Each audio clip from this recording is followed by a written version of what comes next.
Doesn't it feel like we're living in a strange paradox? We're surrounded by all this amazing technology that's supposed to save us time, but somehow we feel more rushed and out of time than ever before. It's this constant low-grade anxiety that we just can't shake. Well, let's get into why that is. Just think about that for a second. A guy running an empire finds quiet time to think, while we, with our smartphones and email, feel like we're drowning. How is that even possible? Well, it turns out the answer isn't about managing your calendar better. It's about a fundamental misunderstanding of what time even is. You see, the ancient Greeks were way ahead of us. They had two different words for time. First, there's chronos. That's clock time, the seconds, minutes, and hours that are always ticking by. It's the time we're all obsessed with. But then there's kairos, and that's totally different. That's the right moment. It's opportunity time. It's when you're in the zone. We are so focused on chronos, just trying to cram more stuff in, that we've gone completely blind to kairos, those moments that actually matter. And that obsession, it has a huge hidden cost. Okay, look at this number. 23 minutes and 15 seconds. So what is that? Well, it's actually pretty terrifying. It's from a study by Dr. Gloria Mark, and it's the average amount of time it takes for your brain to get back on track after just one single interruption. Think about that. That little ping from your phone, it didn't cost you a second. It just cost you almost half an hour of real focus. Now multiply that by all the notifications you get in a day. You're not losing minutes, you're losing hours. All right, so to really bring this home, I want you to meet someone. We'll call him Lucas. He's 25, he's a freelance video editor, and he's super talented. But he is constantly running on fumes. And I have a feeling a lot of you are going to see a bit of yourselves in him.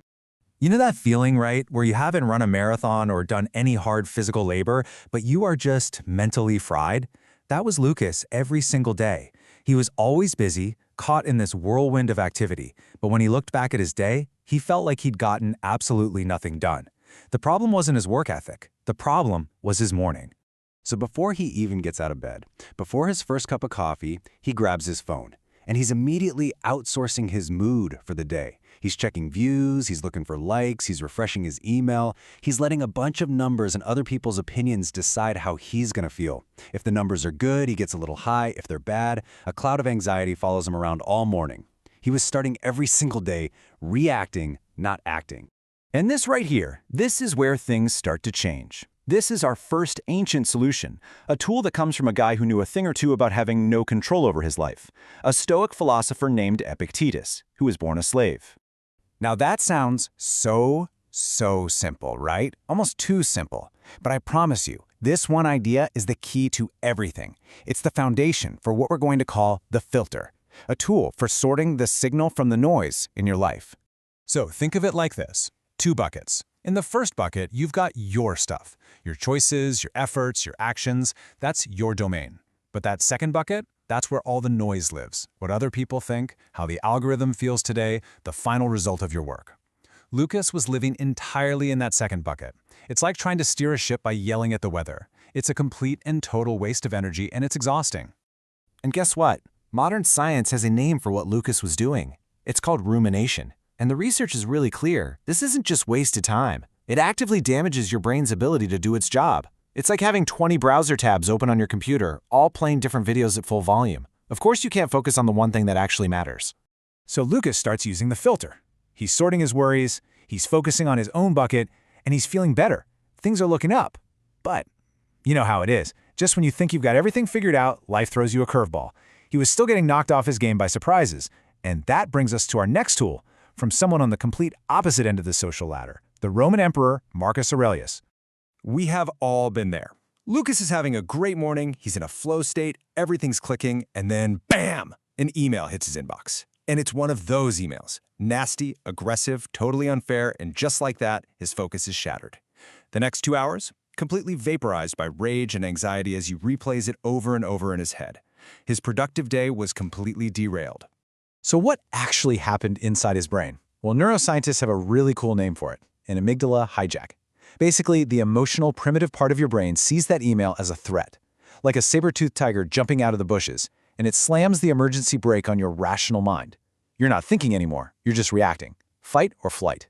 And here's why that emotional reaction is so ridiculously strong. It's a psychological quirk called loss aversion, proven by a Nobel Prize winner. Our brains feel the sting of a loss, or even just the threat of a loss, about twice as intensely as the pleasure of a win. So that one bad email easily wipes out the good feelings from 10 compliments. It's an unfair fight, and our brains are hardwired to lose it. So, how do you fight back? Well, Marcus Aurelius had this little morning routine. The old Stoic name for it sounds super dramatic, but think of it as a strategic superpower. We'll call it the shield. It's a simple 5-minute exercise. You just ask yourself, what could go wrong today? And how will I handle it? Because if you see the punch coming, you can brace for it. You take away the one thing that makes it so powerful, the element of surprise. All right, so Lucas is getting pretty good at this. He has the filter to manage his energy. He has the shield to protect his focus. But something's still off. He's working hard, but he feels like he's just spinning his wheels on a treadmill, going nowhere. Why? Because he was starting a million things, but finishing absolutely nothing. Just look at this. This is what was swirling around inside his head all day long. A project for this client, a proposal for that one, that online course he was half building, that personal project he hadn't really started, all these open tabs in his brain, each one constantly pulling a little bit of his attention. There's a name for this too. It's called the Zeigarnik effect. And the best way to think about it is this. Your brain installs a tiny, nagging alarm for every single task you start but don't finish. So for Lucas, it was like having 6 different smoke detectors all beeping at once. It's impossible to think straight. And to fix this, we're going to borrow a beautiful idea from Japan called musubi, which is all about the power and the profound peace of finishing something. So Lucas did something that sounds ridiculously simple, but is incredibly hard to do in practice. He looked at that big, messy list of 6 projects, and he picked one. Just one. The other 5?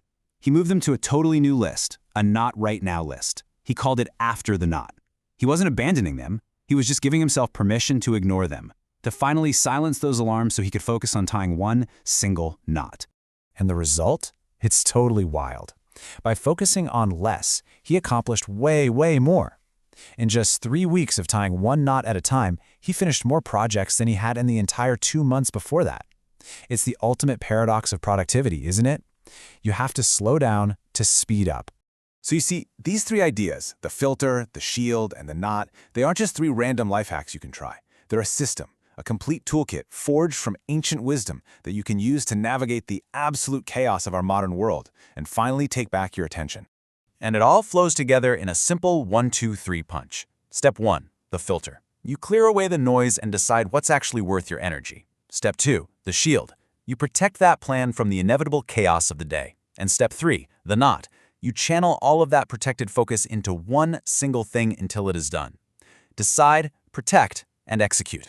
And that's really the big reveal, isn't it? The whole time, we've been trying to solve the wrong problem. The goal was never to magically find more hours in the day. The answer was to stop hemorrhaging the precious time we already have on distractions, on things we can't control, and on the mental clutter of unfinished business. So, I'll leave you with this question. Just be honest with yourself for a second. How many of those little alarms are going off in your head right now? 5? 10?